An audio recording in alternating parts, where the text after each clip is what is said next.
everybody, welcome back to the Fabric Beautique. Thank you so much for clicking on the video. For those who are new to the channel, welcome, and for those who continue to tune in from week to week, thank you so much.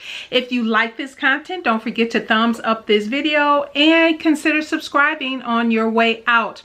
So we are in week 4, If You Remain Silent. This was another great read. I don't know about you ladies out there or anybody that's following along, but this study definitely has you do some inner reflection, some inner looking around with the microscope of God, and just honing in on some things and areas in life, or maybe in your thinking process, that you know, okay, yeah, I need to do better in this area or that area. But let's go ahead and jump right in.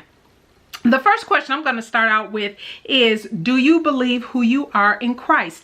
That was one of the, I felt like one of the themes, and definitely what I felt Beth Moore was trying to ask us, and even some of the margin questions. So if you have the study, if you're going through it, as you go through the study, on different pages there are personalized questions, maybe some thought-provoking questions and different things that you can answer. Those are definitely personal. We're not sharing those here unless you choose to. You can put them down in the comment section, but that's more for your own personal reflection. And I definitely encourage you, if you have not been going through those margin questions, that you do take your time, revisit and answer those questions.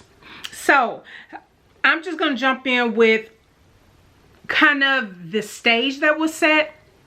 So one of the things that we did learn is that they were in exile. So Mordecai, you know, that his people were all in exile. They had the opportunity to leave, but they did not. They decided to stay in the Persian kingdom, and yeah, they were embedded in the culture. They, maybe for some around them, really couldn't tell that they were of a different faith because they just acclimated to their surroundings. So that is something, I mean, right there could be a whole message, right? A whole topic of discussion is acclimating to our surroundings and blending in when we really should be standing out. But we learn here how once the decree had went out, what Haman had set out for everybody, and go check out last week's video if you missed it. Another good discussion there. But he had torn, you know, his clothes, sackcloth and ashes. And then here comes Esther and her, the eunuch that was assigned to her. I know I will not pronounce his name correctly. H. We'll call him H. Hector, maybe. This was our go-between. This was our intercessor who, okay, Esther's like, what is going on with Mordecai? That's family. What's going on? Mordecai out here, he definitely making a scene because he's outside the king's gate. And then, of course, her eunuch goes out to say, hey, what's up? What's going on? And also to bring him some clothing to put on. Now, one of the things Beth Moore mentioned, which I didn't realize, I don't think in the first time, in the previous times I've done this study, is that the only way that you have to be presentable when you're going before the king and the queen. And so it's not clear, but she did mention, I thought it was still a nice little thought to drop in there, that perhaps the clothes were taken to Mordecai to allow him to come in to see Esther face to face. We don't know that for sure. That's just kind of hypotheses, but it's very plausible. Mordecai didn't want all that. He was like, look, this is what I need you to go back and tell her. It's her people. We are destined to be killed. Here's the decree. Read it to her. Let her understand fully what is going on, so she knows she cannot escape it, and that she needs to say something, or a deliverer will come from somewhere else. And so I was thinking, as Beth Moore kind of outlined in the book as she was describing this scene, is that, yeah, there was a lot of back and forth with H, going back and forth. Okay, Esther, he said this. Okay, Mordecai, she said this. And you know, this whole back and forth. And the interesting thing is, and have not delved personally into how eunuchs were to operate at that time, or their position, or, you know, I know that they were trusted individuals, but the fact that H, who was going back and forth, who was assigned to Esther, was to go back and forth, that it appears this person never divulged to anyone who may have noticed him going back and forth, back and forth, back and forth. What's going on? Why are you delivering these messages from that man out there in sackcloth and ashes back to the queen? What's up? Why are these notes and stuff going back and forth? We don't know that. The Bible doesn't tell us that. Where it's not meant to be known, right? And so, but anyway, I found that also quite interesting. Now enter Esther's call of duty, as I wrote here in my notes.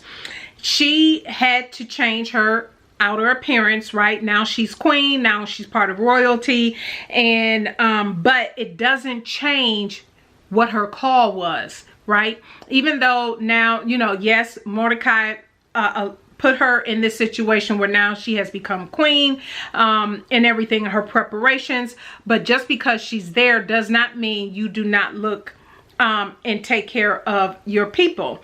And so now she is in a situation where she's like, okay, the king haven't called me before him in 30 days is what was described in the Bible, right? And Mordecai telling me that I need to go before the king. Oh, but I might die. And what good is that? Or he'll accept me and then it's found out that I'm a Jew, and you know, this whole thing, this back and forth. So have you, my question to you, ever been in those situations? I know I have, where you're like, okay, if I intervene here and say something, then people will know my thoughts, my feelings, or whatever when asked. I'm not saying, you know, in situations where, you know, you're just entering into a conversation and wasn't asked. But when asked about a particular thing, situation, maybe it's something that's happening in your company, maybe it's something that's happening in the school project, anything like that. And then you have to decide, okay, I need to make the decision to say, yeah, this person that you look so highly on for this project is really not doing their thing. They're lazy, even though I know upper management thinks so highly of them, but no, this is who they really are, and this is what really happens, and here's the proof. Risking that either you can be ostracized, shut down, not believed, you know, and you have to make the decision, especially if it's a job situation, and it could cost you your job, but yet you know, okay, I know I have to do something. Have you ever been in those situations? And apparently for Esther, this was new for her. She was good. She was coasting along. The king ain't called me. I'm here. I'm good. I'm just whatever she was doing in her own chambers or whatever like that, just living smooth. And now all of a sudden Mordecai is coming through talking about, nah, honey, look, you not getting away with nothing. If we get killed, what makes you think that you gonna survive this massacre? And so now the onus is put on her that, oh my gosh, what do I need to do? So instead of her, you know, saying yes, no, you know, and all of this, she decided, look, we are going to fast. I am going to fast. My maidservants, we're all going to fast. And I need you and all the people, all our people to fast. And this type of fast, as many term it the Esther fast, there was no water, no food for 3 days. That was deep. That was one of those where, woo, okay, this fast needs to like hone in, and I need to be focused. No distractions, no outside influences, and I need to be petitioning God for this thing, because this is huge. This was the type of fast that was happening at this time, right? And what was the biggest risk to her? Again, it was, okay, she can go before the king. He ain't called her, and, you know, she dead. Then what, right? Or she can go before the king. He hears her. She didn't know, but she knew by praying, which is where we learn, even though, and as many times I've heard about the book of Esther and read the book of Esther, God is not specifically mentioned, right? But we know God is part of this equation all through up and out this process, because she fasting to her God, right? And praying to her God, right? And she realized it's time to walk in obedience. It's time to, okay, I don't know exactly what to do. I'm scared. We've all been in those situations. You don't know what to do. You scared. And it's like, okay, Lord, I just need to hear specifically from you on the next steps I need to do. And sometimes that calls for an Esther type fast. Maybe sometimes it does not, but it does require at different times in our life to shut down all distractions, shut down any outside opinions, no matter how much we trust somebody. She trusted Mordecai, right? She loved Mordecai. But she like, look, no, I just need to go to the one who can give me the answer and the direction. And so that's what she did. And sometimes that is definitely what we need to do. God will definitely cause situations to rise up in our lives that say, okay, this thing is not going as it's supposed to, because maybe of disobedience or stubbornness or whatever the case may be. And so I'm gonna bring a situation on hand where, look, you gonna call out to me and you're gonna have to shut things down, opinions around you, all of that, to hear what it is that I have to say. And with that, we realized through the study that Esther, you, myself, we are called to a higher purpose, right? And I actually want to go to a quote from Beth Moore on page 98 about being called to a higher purpose that we are all called to fulfill in this life. And it says, beloved, in the times of greatest struggle, when you make the God-word decision over convenience, earthly comfort over carnal pleasure, you too have come to a critical moment in the fulfillment of your destiny, a defining moment. We all will have defining moments throughout our lives, right? Some more, maybe more larger than other times. Do not discount how in your thinking, how big or small your situation, your decision is that it needs to be, right? For some people might think, oh, that decision you need to make, oh, that's quite easy and da-da-da-da-da. But maybe for you personally, it is not. Don't discount whatever it is that you're going through, no matter how large, how small. Yes, there are people that can be experiencing or going through much bigger, much more heart-pounding situations in their lives, but never discount your own, because God isn't discounting it. If it's keeping you up at night, if it's disturbing your peace, if it's doing any of that, it's time to take that to God. It's time to submit that situation to God.